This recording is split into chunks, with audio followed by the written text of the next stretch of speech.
वालेकुम बच्चों, आई आप सब खैरियत से हो गए। This is biology instructor sir Rizwan and welcome back to बेटा सर रिजवान अकेडमी। अच्छा बच्चों, जैसे मैंने आज आप लोगों को बताया था कि अगर आप लोगों को कोई भी प्रॉब्लम होगी सेकेंड ईयर जोलॉजी के एग्जाम में सेक्शन सी के सवालात में, तो वो मैं ज़रूर आपको इंशाल्लाह गाइड करूंगा। बेटा एक ऐसा टॉपिक है जो सपोर्ट एंड मूवमेंट चैप्टर में काफ़ी बच्चों को जो है वो थोड़ा सा परेशान करता है, तंग करता है, थोड़ा सा लेट समझ में आता है, प्लस बुक में वैसा नहीं समझाया जाता है। आपको पता है थोड़ा सा कुछ टॉपिक्स को।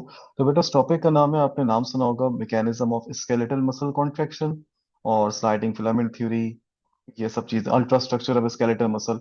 तो बेटा आज की इस वीडियो में मैं पूरी कोशिश करूंगा कि जो बेसिक कॉन्सेप्ट है आपको मैं दे सकूं। देखो बेटा, सबसे पहले मस्कुलर सिस्टम में हम लोग जो है अल्ट्रा स्ट्रक्चर में आपको जरा थोड़ा सा पढ़ाने से पहले थोड़ा बेसिक स्ट्रक्चर की तरफ लेके जाता हूँ। सही है, अब जरा देखना बेटा। हाँ अच्छा जी, अच्छा बच्चों, ये एक आपके पास मसल है, as you can see here. ठीक है।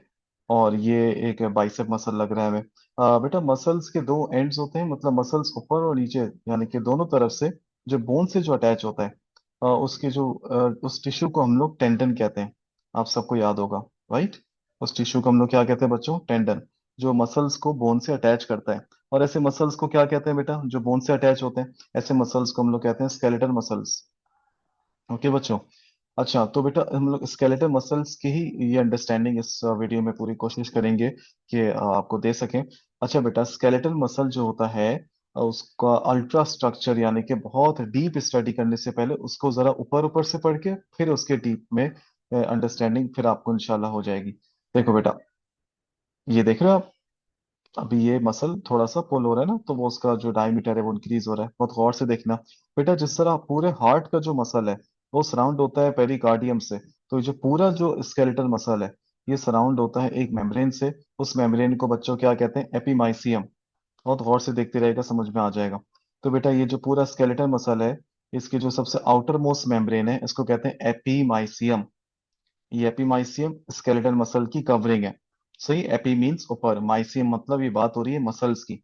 अच्छा, मसल्स क्या चीज है बेटा? मसल्स टिश्यूज होते हैं और टिश्यूज के अंदर सेल्स होते हैं। तो फॉरेन सेल्स पे जाने से पहले और उनके अंदर फिर जो प्रोटीन्स होते हैं, एक्टिन, मायोसिन, तो थोड़ा सा आप स्टेप बाय स्टेप देखो ना। तो सबसे पहले हमारे पास स्केलेटल मसल को हमने थोड़ा सा उसको देखा क्रॉस सेक्शन में, तो हमें नजर आए ये तस्वीर अंदर से।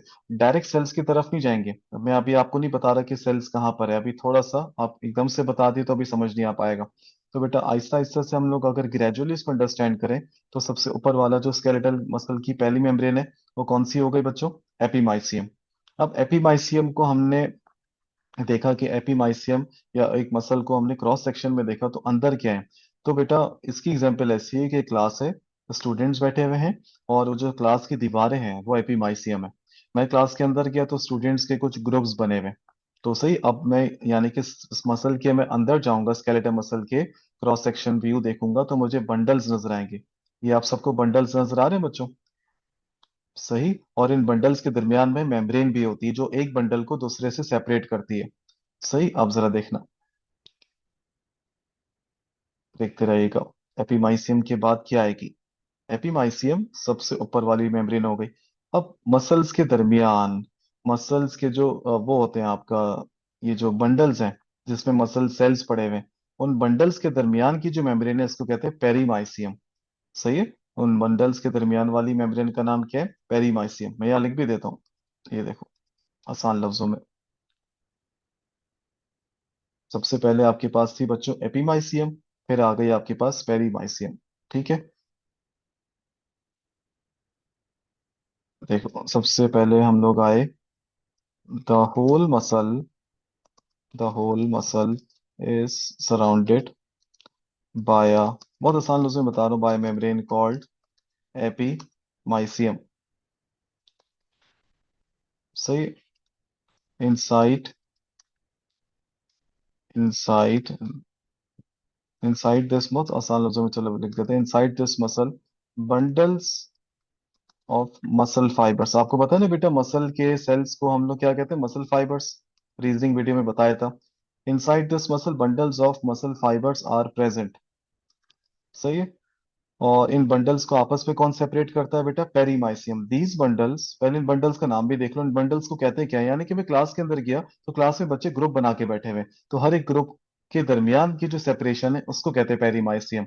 और ग्रुप वन, ग्रुप टू, तो मसल्स के जो सेल्स होते हैं वो ग्रुप्स में होते हैं, बंडल्स में होते हैं। तो उन बंडल्स के दरमियान वाली मेम्ब्रेन को कहते हैं, जो एक बंडल को दूसरे से सेपरेट करती है, उसको कहते हैं पेरीमाइसियम। और हर एक बंडल का नाम होता है फेसिकल। तो दीज बंडल्स आर कॉल्ड, या मैं कह देता हूँ, ईच बंडल इज कॉल्ड, हर एक बंडल को क्या कहते हैं? Each bundle is called fascicle. नाम सबने सुना हुआ होगा, या फेसिक्यूलस।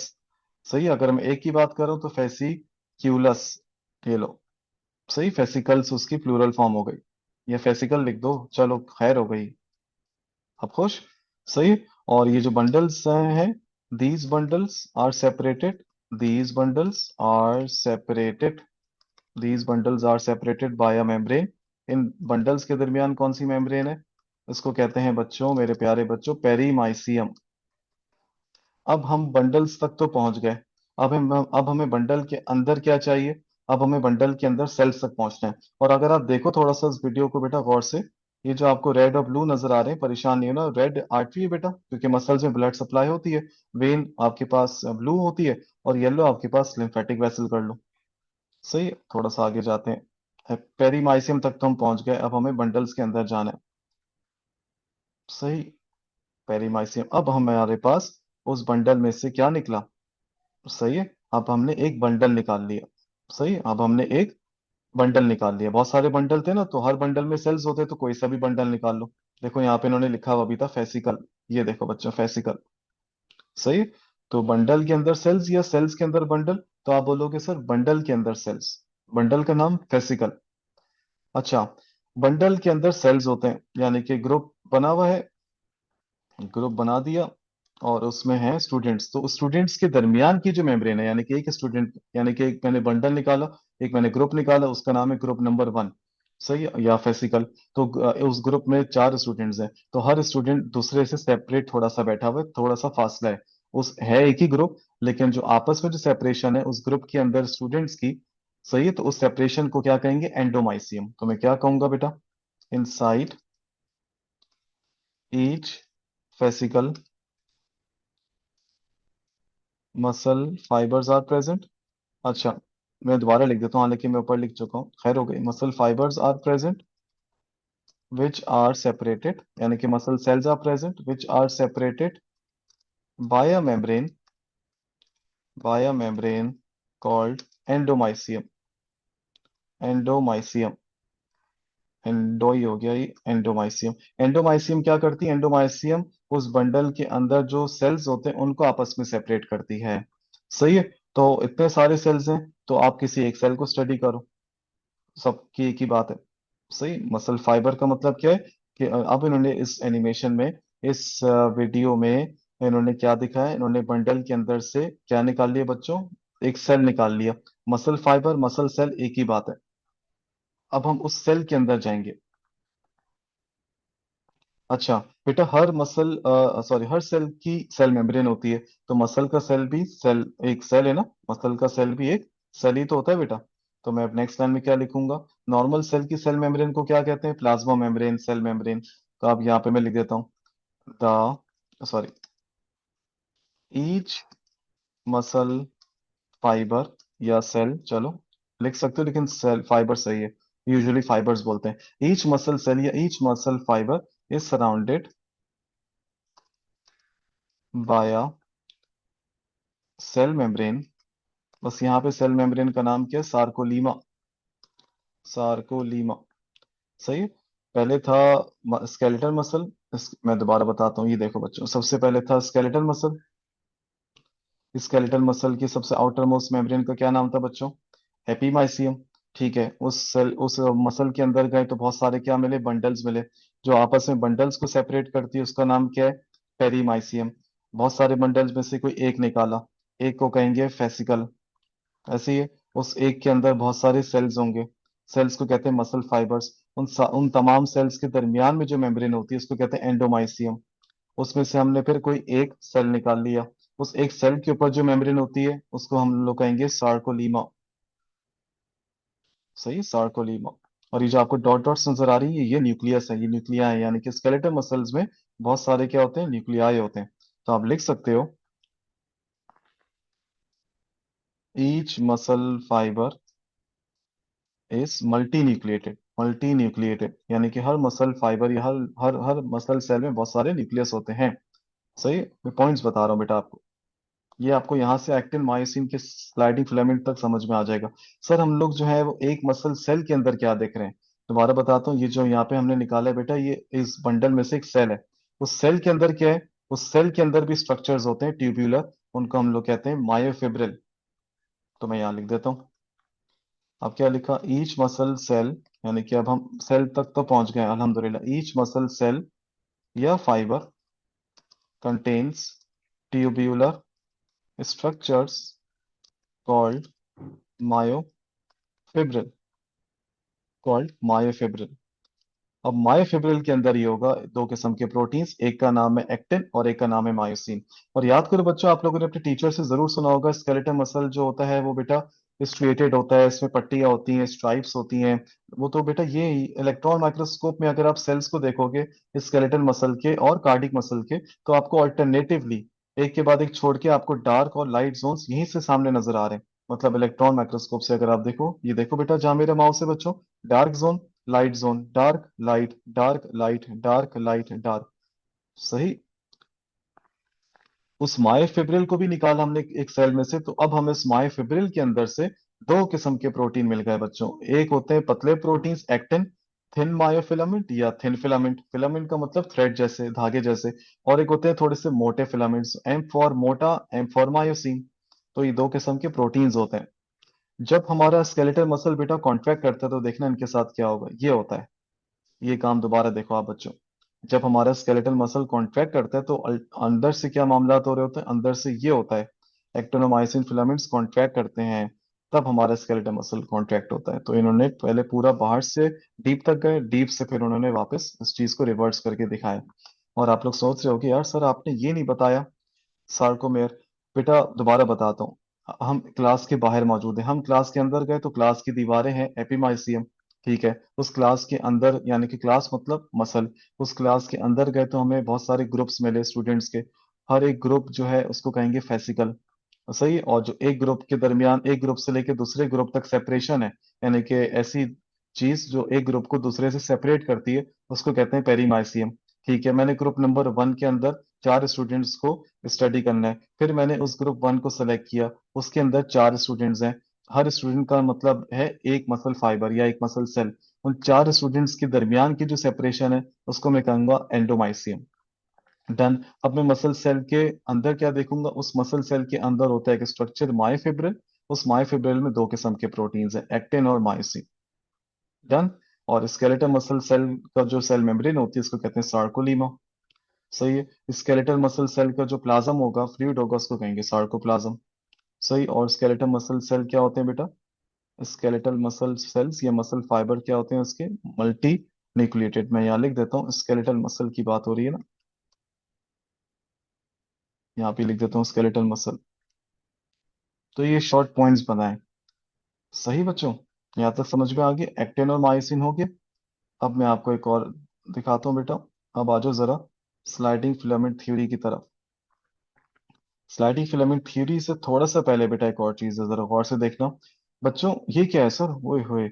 बच्चों ये एक सार्कोमेयर है, यहाँ पे दो सार्कोमेयर्स हैं। सार्कोमेयर क्या कौन सा रीजन होता है बेटा, सार्कोमेयर्स एक स्केलेटल मसल सेल के अंदर का वो हिस्सा होता है, वो रीजन होता है जहाँ पे कॉन्ट्रेक्शन होती है, वो यूनिट होता है, वो कॉन्ट्रेक्टाइल यूनिट होता है जहाँ पे कॉन्ट्रेक्शन होती है। और एक सार्कोमेयर में देखो बेटा, ये राइट और लेफ्ट साइड के एक्टिनोमायोसिन आते हैं। तो एक सार्कोमेयर ये रहा, एक सार्कोमेर ये रहा। सर यहाँ पे दो क्यों बताए हुए, ताकि आपको टॉपिक समझ में आ सके। ए बैंड, एच जोन, ये जेड डिस्क क्या होती है, बहुत आसान है देखना। बेटा ये मसल अभी क्या हुआ हुआ है, मिसाल के तौर पे रिलैक्स्ड हुआ हुआ है।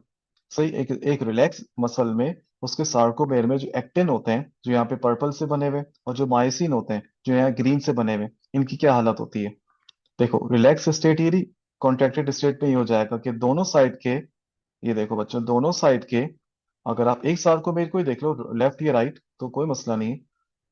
पहले ये देख लो, एक्टिन दोनों साइड से क्या हो रहे हैं एक दूसरे से, ओवरलैप कर रहे हैं और मायोसिन के ऊपर से कुछ स्ट्रक्चर्स निकले हुए हैं, आप सबको पता है इनको क्रॉस ब्रिजेस कहते हैं, ये भी थोड़ा हिल रहे हैं। चेक करो। और एक जोन डिसअपियर हो रहा है बिल्कुल, इसको कहते हैं एच जोन। देखो एच जोन गायब। ये एक ऐसा मसल है, ऐसी स्टेट है जो फुल्ली कॉन्ट्रैक्टेड है, ऊपर लिखा हुआ है।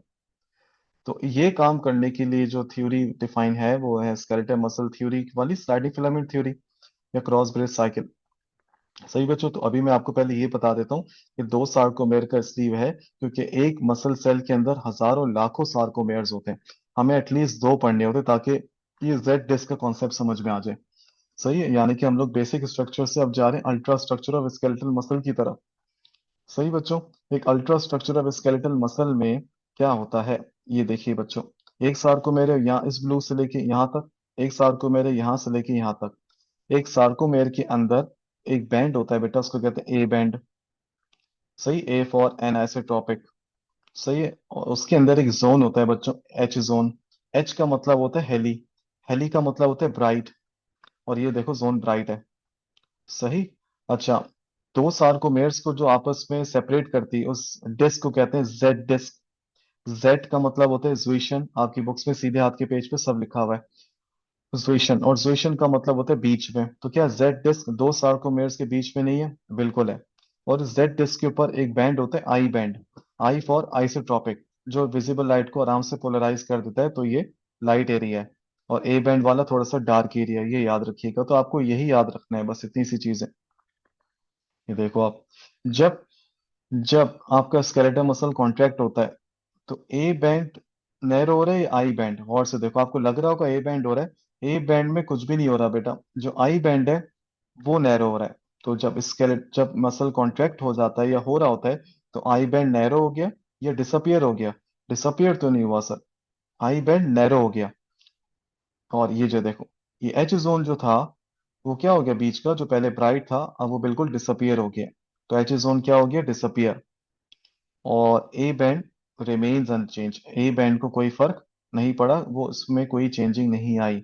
ये काम मैंने आपको सुपरफिशियली बताया ताकि आपको याद रहे। और मैं आपको इसका ये भी बता देता हूँ कि जो ए बैंड वगैरह होता है, ये देखो बच्चों कुछ नहीं है, आसान है। ये देखो ए बैंड, यानी कि ये थोड़ा सा होगा एन आइसोट्रोपिक, यानी कि ये एरिया थोड़ा सा क्या होता है बच्चों, डार्क रीजन। और ए बैंड के अंदर कौन सा जोन था बच्चों, A band contains dash zone, H zone. ऐसी है ना। एच जोन क्या था बच्चों, एच जोन निकला है नाम H for Helle. H for Helle, Helle का मतलब होता है ब्राइट। और आई बैंड क्या था बच्चों, आई बैंड जो था इस आई फॉर आइसोट्रोपिक, और ये था थोड़ा सा लाइट। और वो कौन सी डिस्क होती है बच्चों जो दो सार्कोमेयर्स को सेपरेट करती है, Z disc. Z disc, Z for जुइशन, मींस मिडल। तो आप लोगों की अंडरस्टैंडिंग के लिए मैंने सोचा थोड़ा सा मैं आप लोगों को आसान लफ्जों में बता दूं। तो Z disc separates two sarcomere, Z disc दो सार्कोमेयर्स को सेपरेट करती है। एक सेल के अंदर सार्कोमेयर होता है, ये सार्कोमेयर के अंदर सेल होता है। तो बच्चों एक सेल के अंदर सार्कोमेयर होता है, और वो ऐसे बहुत सारे सार्कोमेयर्स होते हैं। एक सार्कोमेयर के अंदर एक्टिन मायोसिन होता है राइट लेफ्ट में, और एक सार्कोमेयर को हम लोग कहते हैं कॉन्ट्रैक्टाइल यूनिट। तो मैं आपको लिख देता हूँ यहाँ पे, सार्कोमेयर का नाम क्या है बेटा, सार्कोमेयर। ये बेसिक, ये वो एरिया है, region where muscle contraction occurs at microscopic level, ultra microscopic भी कह सकते हो। और सार्कोमेयर का एक और नाम क्या है, sarcomere is also known as contractile unit, मैया मशीनरी भी कहते हैं इसको। ये लो, पहला वाला ज्यादा सही, कॉन्ट्रैक्टाइल यूनिट। सही बच्चों, हो गया। अब आ जाओ जरा क्रॉस ब्रिज साइकिल, ये होता क्या है भाई। ये देखो बेटा, एक मसल निकाला, पतले वाले ये जो प्रोटीन से बेटा, ये क्या है, एक्टिन प्रोटीन्स। ऐसे ही। और ये जो मोटे वाले कौन से बेटा, मायोसिन। क्या होगा बच्चों, ये मसल रिलैक्स्ड है या कॉन्ट्रैक्टेड है? ये रिलैक्स्ड है बेटा, क्योंकि ये दोनों आपस में ओवरलैप नहीं करते हैं। जब ये दोनों आपस में एक्टिन करीब आ जाएं, बिल्कुल बीच में एच जोन डिसअपियर हो जाए, तो समझो मसल क्या हो चुका है, कॉन्ट्रैक्ट हो चुका है। जैसे ही हमारे न्यूरॉन से इम्पल्स आती है, इलेक्ट्रिक करंट आता है, तो जो हमारे स्केलेटल मसल्स के जो सेल्स हैं, उनके अंदर जो कैल्शियम स्टोर होता है, वो निकल जाता है। ये देखो, अभी कैल्शियम की बारिश हो जाएगी, देखना अभी। ये देखो, जैसे ही न्यूरॉन का जो एक्सॉन है, इससे करंट आया, ये देखो अभी देखते रहेगा आप गौर से। जैसे ही न्यूरॉन से इलेक्ट्रिकल करंट आएगा बच्चों, ये देखो, तो स्केलेटल मसल सेल्स के अंदर जो कैल्शियम स्टोर होता है, वो यहाँ रिलीज हो जाता है, साइटोप्लाज्म में। ओ सर, ये क्या हो गया? अब देखो कैल्शियम आ रहा है। ये जो पर्पल वाला है और ये जो लाइट गोल्डन या ब्राउन जो जो भी कलर है भाई, और ये जो ग्रीन वाला है, ये पूरा एरिया एक्टिन फिलामेंट का है, नीचे पूरा एरिया मायोसिन का है। मायोसिन के ऊपर से, मायोसिन जो प्रोटीन है, जो उनके ऊपर से कुछ ऐसे बल्बस, कुछ पकोड़े से हेड निकले होते हैं, उनको कहते हैं क्रॉस ब्रिजेस। तभी साइकिल का नाम है क्रॉस ब्रिज साइकिल। देखो अभी डिटैच हुआ हुआ है ना, क्योंकि अभी मसल कॉन्ट्रैक्ट नहीं हुआ था। जैसी स्टिमुलस आता है, कैल्शियम लगेगा इनके साथ, ये इससे कॉन्ट्रैक्ट होगा और ये इसको लेफ्ट साइड पर खींचेगा। जो लेफ्ट वाला होगा वो लेफ्ट से राइट खींचेगा। तो यानी कि दोनों जो है, वो एक्टिन को पकड़ के टूवर्ड्स द सेंटर खींच रहे हैं। राइट वाला जो है वो लेफ्ट की तरफ खींच रहा है, लेफ्ट वाला जो मायोसिन है वो राइट की तरफ खींच रहा है। तो अल्टीमेटली रिजल्ट क्या आता है? अल्टीमेटली रिजल्ट ये आता है, ये देखिए आप। अल्टीमेटली बच्चों रिजल्ट ये आता है, गौर से देखते रहना। इनको देखते रहो, ग्रीन वालों को, दोनों साइड के। ये देखते रहो, ये देखो, वो उसको पकड़ के वहां खींच रहा है, वो उसको पकड़ के यहाँ। राइट वाला उसको राइट की तरफ नहीं खींचेगा, टुवर्ड्स द सेंटर है। तो ये एक्टिन दोनों साइड्स की क्या होगा, ओवरलैप होगा। सही। अब देखना बेटा, एक्टिन फिलामेंट के अंदर बेटा तीन किस्म के प्रोटीन है। एक तो एक्टिन खुद एक प्रोटीन है, ये पर्पल वाला। एक ग्रीन वाला है जिसको कहते हैं ट्रोपोनिन। और एक ये वाला है जिसको कहते हैं ट्रोपोमायोसिन। ये आपको मैगी नूडल्स नजर आ रहे हैं, ट्रोपोमायोसिन। जैसे ही नर्व इम्पल्स आता है कि यार अब स्केलेटल मसल को कॉन्ट्रैक्ट होना है, तो जैसे ही कैल्शियम रिलीज होता है सेल से, तो कैल्शियम रिलीज होके कहाँ बाइंड होता है? एक्टिन से या मायोसिन से? कैल्शियम बेटा फौरन रिलीज होता है और सेल्स के अंदर, और वो बाइंड हो जाता है ट्रोपोनिन से। देखते रहना। ओए होए, ये ट्रोपोनिन से बाइंड हो गया। सही है, तो कैल्शियम, ओए होए, ये कहाँ, ये देखो बच्चों दोबारा देखो। जैसे ही कैल्शियम ट्रोपोनिन से बाइंड हुआ, तो ये जो थे ना ट्रोपोमायोसिन प्रोटीन, जिन्होंने एक्टिन के साथ मिलके कुछ, मतलब एक्टिन के साथ मिलके कुछ जगहों को छुपाया हुआ था, अब वो जगह नजर आ रही है। चेक करो जरा। और ट्रोपोमायोसिन भी अपनी जगह से हिला है। ये देखिए आप जरा। वाह, ट्रोपोमायोसिन प्रोटीन अपनी जगह से हिला, और इनकी वजह से पर्पल यानी कि एक्टिन प्रोटीन्स के जो कुछ साइट्स थी वो नजर आ गई, जो पहले नहीं आ रही थी। ये साइट किससे बाइंड करेंगी? अपने आप से तो नहीं करेंगी भाई। ऑब्वियसली ये साइट्स किनसे बाइंड करेंगी? मायोसिन से। तो याद रखिएगा बेटा, पहले क्यों साइट्स नजर नहीं आई? क्योंकि पहले कैल्शियम नहीं आया था। जैसे ही कैल्शियम आएगा, मैसेज आएगा पीछे से, तभी ये ट्रोपोमायोसिन अपनी जगह से डिस्प्लेस होगा, और ये जो साइट्स हैं ये एक्सपोज हो जाएंगी। इन साइट्स का नाम क्या होगा बच्चों? इन साइट्स का नाम होगा मायोसिन बाइंडिंग साइट्स, क्योंकि ये मायोसिन से बाइंड करी है बेशक एक्टिन में, है एक्टिन में, बाइंड मायोसिन से कर रही है। तो इन साइट्स का नाम चेक करो, मायोसिन बाइंडिंग साइट्स। लेकिन मसला है, मायोसिन का जो ये हेड निकला हुआ है ना पकोड़ा, जिसको हम लोग कहते हैं क्रॉस ब्रिज, इसको इससे बाइंड होने के लिए और कॉन्ट्रेक्शन करवाने के लिए फॉस्फोरस को भी अलाफिस करना पड़ेगा। पीआई का मतलब होता है इनऑर्गेनिक फॉस्फेट, और एडीपी एडिनोसिन डाइफॉस्फेट। तो इन दोनों, ये दोनों भी निकलने वाले हैं। चेक करना, पहले फॉस्फोरस अलाफिस होगा यहाँ से। ये देखना, पहले फॉस्फोरस रिलीज होगा।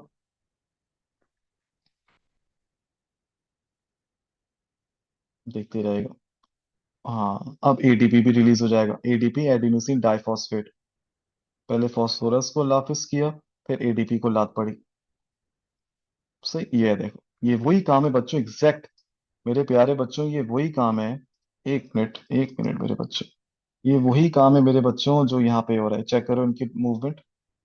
समझ गए? सोचो, क्या कुदरत है अल्लाह की, सुभान अल्लाह। सही बच्चों, ये देखो, ये कैसे हिल रहे हैं मायूसिन। ये देखो, ये इसको यहाँ से खींचेगा, जो लेफ्ट वाला होगा उसको राइट तक खींचेगा, सेंटर की तरफ। अच्छा, क्या ये एक ही दफा पकड़ के इस तरफ सेंटर तक खींचने में काम हो जाता है? नहीं बेटा, ये दोबारा डिस्प्लेस होगा। अभी मिसाल के तौर पे इसने नंबर 4 वाले को पकड़ा है ना, 1 2 3 4, मिसाल के तौर पे। अब ये इससे डिटैच होगा, फिर क्या होगा, 5 वाले को पकड़ के इस तरफ करेगा। जिस तरह हम लोग जो है वो रस्सी पकड़ के जो है नीचे से ऊपर जब जाते हैं, तो हम लोग एक ही दफा में तो नहीं जाते ना। सही, आप समझ गए क्या है। अब इसको सिर्फ डिटैच होने के लिए क्या चाहिए, एटीपी चाहिए। अब देखना एटीपी रिलीज होगा। ये देखो, एक ये वही, अच्छा इसको ऐसे देखो, इसको क्रॉस ब्रिज को एक्टिन से डिटैच होने के लिए वापस ये यही हालत चाहिए। कौन सी हालत याद है, ये इसके साथ ये वाली हालत। इस हालत में आने के इसका मतलब क्या है कि यार एडीपी और एक फॉस्फेट, यानी कि इसका इनडायरेक्टली मतलब है एटीपी टूट जाएगा एडीपी और फॉस्फेट में। तो एटीपी को टूटने के लिए पहले आके लगना भी तो चाहिए। तो देखो अभी एटीपी आके लगेगा। ये देखो एटीपी आके किससे लग रहा है, क्रॉस ब्रिज से। फिर एटीपी फौरन इसको डिटैच करवाएगा। तो डिटैच करवाने के लिए क्रॉस ब्रिज को क्या चाहिए होता है, एटीपी। और एटीपी को फिर दोबारा भी टूटना है, दोबारा उसी चीज में एडीपी और एक फॉस्फेट में, ताकि फिर फॉस्फोरस को लाद पड़े, फिर एडीपी को लाद पड़े, फिर ये इससे अटैच हो। तो एटीपी को तोड़ने वाला एंजाइम इसी के पास होता है, क्रॉस ब्रिज के पास। इसको कहते हैं मायोसिन एटीपीएस, क्योंकि क्रॉस ब्रिज किसका पार्ट है बेटा, मायोसिन का पार्ट है। एस का मतलब एंजाइम, किस का एंजाइम है, ये एटीपी को तोड़ने वाला एंजाइम है। एटीपीएस एटीपी को तोड़ देगा एडेनोसिन ट्राइफॉस्फेट से एडेनोसिन डाइफॉस्फेट में। ये देखो मेरे बच्चों, टूट गया। और एग्जैक्ट वही हालत हो गई, वाह। अब बताओ मेरे बच्चों, पहले किसको लाफिस होगा, पहले फॉस्फोरस अल्लाफिस होगा, फिर एडीपी अल्लाफिस होगा, फिर ये दोबारा से अटैच होगा मायोसिन का हेड एक्टिन फिलामेंट से। ये काम चलता रहेगा। सही है, देखो और ये फिर होता गया, ये होता रहेगा। जब इंसान की डेथ हो जाती है बेटा, तो उसका जो एटीपी है, उसका जो एटीपी है और उसके सेल्स मर गए, एटीपी मर गया, एंजाइम्स नहीं, एंजाइम्स खत्म, रिएक्शन खत्म। तो जब इंसान मर जाते हैं तो वो स्टिफ क्यों जाता है, why does muscles become stiff after death. क्योंकि एटीपी को तोड़ने वाला कोई एंजाइम मौजूद नहीं है ना, क्योंकि सेल्स ही मर गए, एंजाइम रिएक्शन सब खत्म। तो एटीपी जो लगा रहता है वो लगा ही रहता है। तो फिर मसल बेटा अकड़े रहते हैं फिर कुछ घंटों तक। ये चीज है बेटा। कोशिश पूरी करिए, अपना बेस्ट दूं समझाने के लिए। और ये एक बहुत अजीब सा टॉपिक था। अब आई होप आपको इंशाल्लाह काफी हद तक इसमें जो है वो चीजें आसानी से समझ आ गई होंगी। बेटा इंशाल्लाह नेक्स्ट वीडियो में आप लोगों से मुलाकात होती है किसी एक नए टॉपिक के साथ। अपना बहुत सारा ख्याल रखना बच्चों, और अल्लाह ताला आप सबको बहुत कामयाब करे। पाकिस्तान जिंदाबाद, अल्लाह हाफिज।